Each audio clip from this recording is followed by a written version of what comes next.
लोकसभा चुनाव 2024 के मुहाने पे खड़ा है देश। और इस वक्त देश के हर हिस्से से कुछ ना कुछ राजनीतिक खबरें या कहें तो अपडेट आती रहती हैं। अभी जिस खबर और जिस अपडेट पे गौरव के साथ मैं चर्चा करने वाला हूं, इनसे जानने वाला हूं अपने आप को समृद्ध करने के लिए। आप भी समृद्ध हो जाइए। वो उत्तर प्रदेश का रामपुर सीट है और वहां ऐसी चर्चा है कि समाजवादी पार्टी के लिए कुछ मुश्किल हो रही है। क्या मुश्किल है गौरव? बिल्कुल, एक दुविधा की स्थिति बन गई है अखिलेश यादव के सामने और समाजवादी पार्टी के सामने भी। जिस तरीके से आज अगर हम आज की बात करें तो एक ये खबर आ रही थी, ये चर्चाएँ चल रही थी कि वहाँ से भी रामपुर सीट से भी जो समाजवादी पार्टी का गढ़ माना जाता है, वहाँ से यादव परिवार से, अखिलेश यादव के परिवार से उनके भतीजे लगते हैं और मुलायम सिंह यादव के पोते तेज प्रताप सिंह यादव उम्मीदवार हो सकते हैं। उनके नामांकन की तैयारियां हो रही क्योंकि कल नामांकन का आखिरी दिन है। पहले फेज में वोटिंग होनी है, 27 मार्च को नामांकन का अंतिम दिन।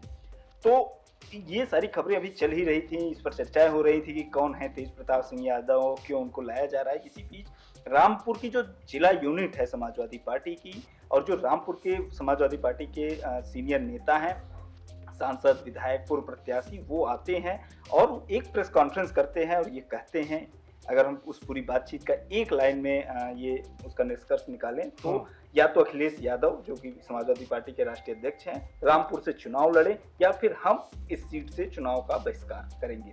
उन्होंने बताया ये जो संदेश आया है ये जेल से आया है और हम सब जानते हैं जेल से आया मतलब जेल रामपुर सीतापुर जेल से आया है। सीतापुर जेल में रामपुर की जो विधानसभा है उससे 10 बार के विधायक और 2019 में रामपुर लोकसभा सीट से सांसद चुने गए आजम खान मौजूद है।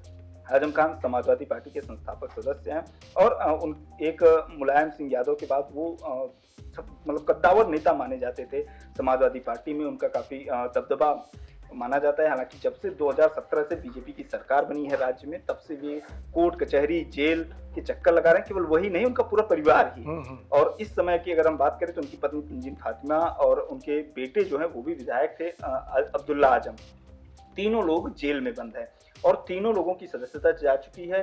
तीनों लोग चुनाव भी नहीं लड़ सकते। हाँ बिल्कुल, 7-7 साल की सजा हो चुकी है और वो अब इस वजह से चुनाव भी नहीं लड़ सकते। मुझे ये समझाइए कि जो जिला कमेटी समाजवादी पार्टी की है और वो ये कह रही है कि संदेश जो है वो जेल से आया है, तो आजम खान जो कि जो मुलायम सिंह यादव के साथ दिखते थे, अखिलेश यादव भी उनको अपने एक बड़े चाचा या उसकी तरह से देखते रहे हैं, वो खुद ये मुश्किल क्यों डाल रहे हैं अखिलेश यादव के सामने कि उन्हीं के वो खुद खड़े हों? ये तो मुश्किल हो जाएगी अखिलेश यादव के लिए। बिल्कुल ये मुश्किल है ही, क्योंकि अगर हम बात करें 2019 से लेके अब तक या 2017 से लेकर अब तक की, तो मुझे लगता है कि आजम खान और उनके समर्थकों, उनके परिवार के ऊपर 100 से ज्यादा मुकदमे हो चुके हैं। जमीन कब्जाने, लूट, अलग अलग तरह के मुकदमे हैं, धमकाने, हेट स्पीच, तरह तरह के वादे हुए। उनके बेटे को फर्जी मार्कशीट के मामले में सजा हुई है। उनके बेटे पर 2 तरह की मार्कशीट, बर्थ सर्टिफिकेट इशू करने का, जारी करने का वो आरोप लगा था उन पर और ये हुआ कि इसके जरिए उन्होंने विदेश यात्रा भी की। इस तरह के आरोप लगे थे जिसमें तीनों लोगों को, बाप, बेटे और माँ को 7-7 साल की सजा हुई है। इसके अलावा अगर हम बात करें कि जो पॉलिटिक्स है वो क्यों आजम खान प्रेशर कर रहे हैं, अगर हम देखें कि 2019 में आजम खान लोकसभा चुनाव जीत कर आते हैं। उसके बाद 2022 में विधानसभा का चुनाव होता है जब, तो आजम खान रामपुर से विधानसभा का भी चुनाव लड़ते हैं, 10वीं बार चुनाव जीतते हैं। लेकिन फिर उनको एक मामले में, हेट स्पीच के मामले में सजा होती है और फिर उनकी सदस्यता चली जाती है। इससे पहले जब वो लोकसभा जीत कर आए थे विधानसभा में, तो उन्होंने लोकसभा से इस्तीफा दे दिया था। उन्होंने अपने करीबी आसिम रजा को उम्मीदवार बनाया रामपुर लोकसभा सीट से, वो भी हार जाते हैं बीजेपी के घनश्याम लोधी से। तो एक तरीके से उनकी लोकसभा की भी सदस्यता चली गई और विधानसभा की भी सदस्यता चली गई। बाद में उनके परिवार के तीनों सदस्यों को जो है सजा हो गई। तो एक तरीके से पूरे परिवार में कोई भी मतलब चुनाव लड़ने के लिए योग्य नहीं रहा और न ही कोई विधानसभा या संसद का सदस्य रहा। अब बात आती है कि चुनाव लड़ने से क्यों, क्योंकि जब विधानसभा के उपचुनाव हुए, जब विधानसभा के चुनाव हुए 2022 में और जब लोकसभा के उपचुनाव हुए, इन तीनों चुनावों में समाजवादी पार्टी की जो स्थानीय यूनिट, जो रामपुर की यूनिट मानी जाती है, जो आजम खान के लोग माने जाते हैं, उनने लगातार ये आरोप लगाया कई बार कि हमारे जो वोटर हैं उनके नाम वोटर लिस्ट से गायब कर दिए गए, जो हमारे समर्थक हैं उनको वोट डालने से रोका जा रहा है। इस तरह के आरोप समाजवादी पार्टी की ओर से, आजम खान के समर्थकों की ओर से लगाए गए। आजम खान ने ये भी कहा है कि मतलब अब ये उनकी तरफ से ये कहा गया कि ये एक तरफा चुनाव है और जो सरकार चाहती है कि जिसको जिताना वो उसको जिता सकते हैं, तो चुनाव लड़ने का ऐसा कोई मतलब नहीं है। तो उनका ये कहना है कि हमारे ऊपर हमारा दमन किया गया, हमारे कार्यकर्ताओं को टॉर्चर किया गया। उनकी तरफ से एक चिट्ठी भी वायरल है जिसमें ये बात कही गई कि हमने गरीबों की और इस तरह के शोषितों की लड़ाई लड़ी, वंचितों की लड़ाई लड़ी हमेशा से, और हमारे कार्यकर्ताओं के साथ इस तरीके का व्यवहार किया गया, तो हम ऐसे में चाहते हैं कि राष्ट्रीय अध्यक्ष खुद यहाँ से चुनाव लड़े। और आपको बता दें 22 मार्च को, अभी 4 दिन पहले, आजम खान से मिलने सीतापुर जेल में अखिलेश यादव खुद गए थे, और वहां पर ये भी बात कही जाती है, वहां पर खुद आजम खान ने ये बात कही कि आप चुनाव लड़िए रामपुर से। अखिलेश यादव के लिए आसान है माफ कीजिएगा रामपुर से चुनाव लड़ना? ये इस वक्त नहीं कहा जा सकता है। हालांकि भले से ये कहा जाए कि रामपुर सीट समाजवादी पार्टी का गढ़ रही है, लेकिन अगर हम पिछले 5 दशक की राजनीति देखें तो उसमें आजम खान की जो छाप है वो दिखती है हमें। 10 बार वो विधायक चुने गए, उनके बेटे विधायक रहे, उनकी पत्नी भी चुनी गई। तो इस तरीके से हम देखते हैं कि जो पूरी राजनीति थी समाजवादी पार्टी की और रामपुर की ही, वो आजम खान के ही इर्द गिर्द घूमती थी। लेकिन 2017 के बाद से जिस तरीके से आजम खान कमजोर हुए, उसके बाद से ये माना जाना कि, और जो पिछले 2-3 चुनावों में, चाहे वो उपचुनाव हो चाहे वो सामान्य चुनाव हो, तो उसमें जिस तरीके से रिजल्ट आया, तो उसके हिसाब से ये नहीं कहा जा सकता कि समाजवादी पार्टी का कोई उम्मीदवार वहां से चुनाव जीत सकता है उस तरीके से। हालांकि अगर अखिलेश यादव चुनाव लड़ते हैं तो वहां पर ये भी माहौल कुछ और हो सकता है। माहौल कुछ और हो सकता है। अखिलेश यादव बड़े नेता है, मुख्यमंत्री हैं, पूर्व मुख्यमंत्री रहे हैं और अपनी पार्टी के राष्ट्रीय अध्यक्ष रहे हैं। तो यही वजह है कि आजम खान हो सकता है कि चाहते हो कि जो हमारा गढ़ है, हो सकता है कि उनके आने से दोबारा इसमें हमारी वापसी हो जाए, जो है हमारे कार्यकर्ताओं का मनोबल बढ़े।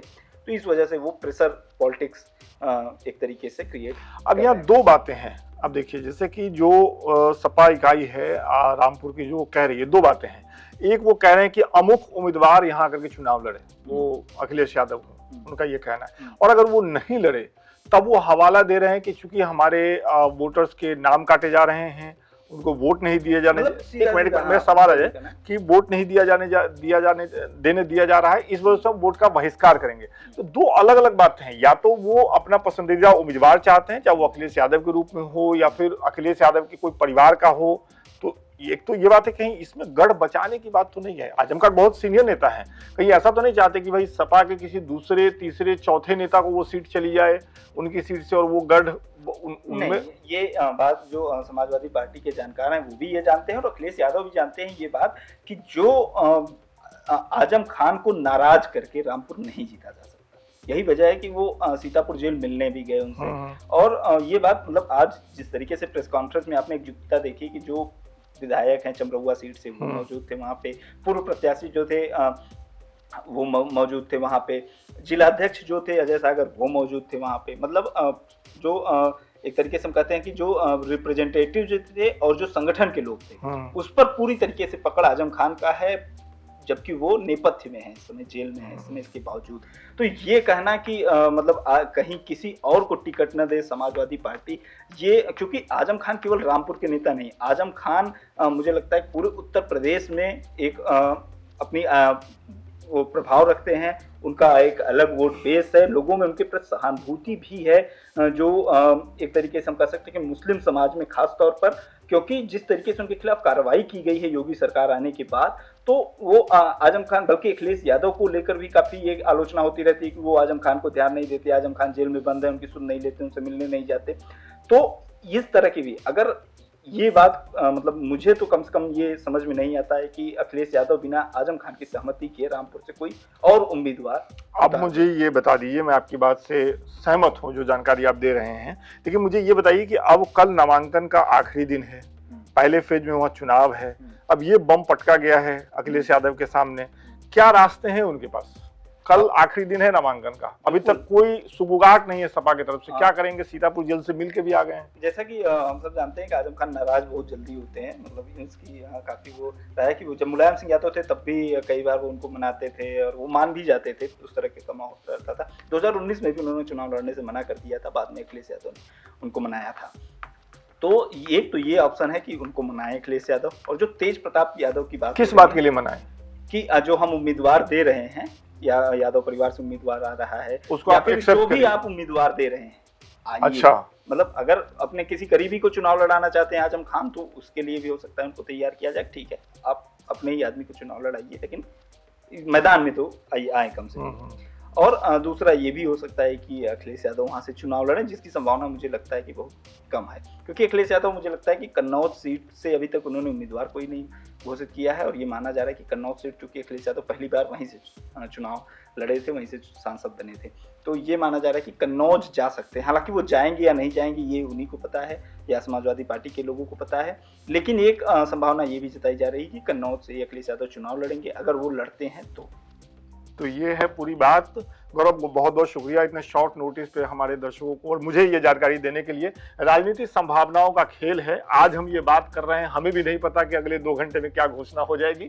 आपने ये वीडियो देखा है, गौरव की जानकारी देखी है, रिसर्च देखा है, बताइए कमेंट करके कि वीडियो कैसा लगा। और माफ कीजिएगा, और अगर आप यूपी में रामपुर से हैं और हम जो बातें कह रहे हैं उससे इतर कुछ कहना चाहते हैं तो वो भी कमेंट बॉक्स में लिखिए। कोई इंसाइट रामपुर के लोगों के पास आप ही दे दें हमें। ना हो तो हम चाहते हैं कि दो तरफा संवाद हो, आपकी तरफ से हमारे पास है, जो हमारे पास है वो आप।